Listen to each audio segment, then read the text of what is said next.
यह है कि बर्मुडा ट्रायंगल की मिस्ट्रीज क्या है। उसमें आपने देखा वीडियो में जगह जगह पानी के ऊपर फ्लेम्स थी, लपटें थी, पानी पे आग की लपटें।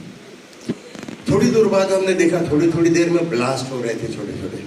तो इतनी जो बड़ी बड़ी चीज़ें गायब होती हैं, मान लीजिए हवाई जहाज 1000-2000 फुट ऊपर जा रहा है, अचानक वो डुबकी लगा के वहाँ पे जाता है और फिर उसका कोई निशान नहीं मिलता, नटबोल्ट तक नहीं मिलते उसके।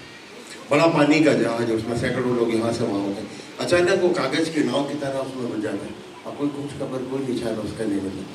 तो आखिर ये जो लपटें हैं और ये जो छोटे छोटे ब्लास्ट हैं, इनका इस डिसअपीयरेंस से क्या संबंध है, क्या कनेक्शन, उसको थोड़ा सा हम लोग समझने की कोशिश करेंगे।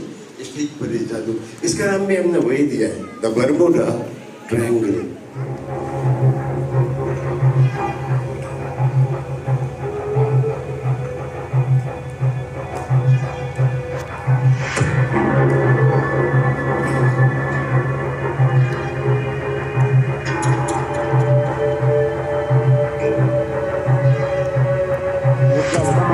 रुक जाओ, रुक जाओ, छिपा लो, छिपा लो।